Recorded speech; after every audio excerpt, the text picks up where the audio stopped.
El marró és l'original, i sobre aquesta peça hem de fer nosaltres el mateix amb bronzo. És fer una còpia. El primer pas és fer un negatiu de silicona. Sobre la silicona fem una caixa de resina o d'escaiola perquè pugui aguantar la silicona. Fem meitat i meitat. Una vegada tenim meitat i meitat, el que és l'original ja no serveix.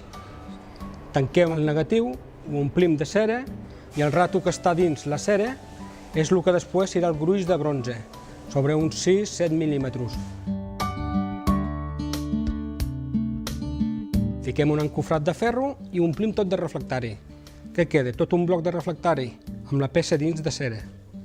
Quan tenim ja fraguat tot, agafem el mollo aquest, ho fiquem en una estufa i què fa l'estufa? Crema tota la cera que es perd. Per això es diu el procediment a la cera perduda. Traiem la peça de l'estufa, tornem a muntar l'encofrat i el que fem és tirar-li el bronzo líquid.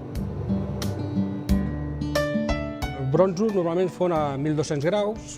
Quan el tenim líquid, ho fiquem en uns recipients que tenen la seva temperatura perquè no se refredi i ho traslladem al que són els mollos que hem cuit abans.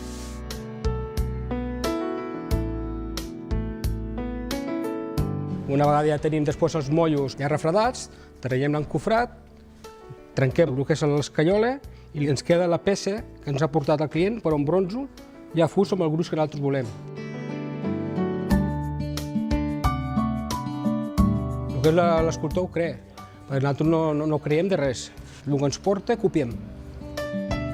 Tenim la nostra dificultat, clar, és un sense l'altre no podem fer-ho.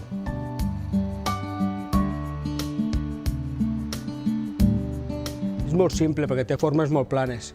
La dificultat és que ha d'anar a molta altura i necessita uns gruixos i una bona barra per poder aguantar.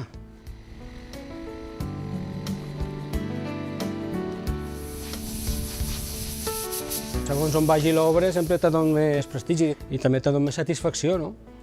Quan la veus acabada, saps que és una peça que la veurà molta gent.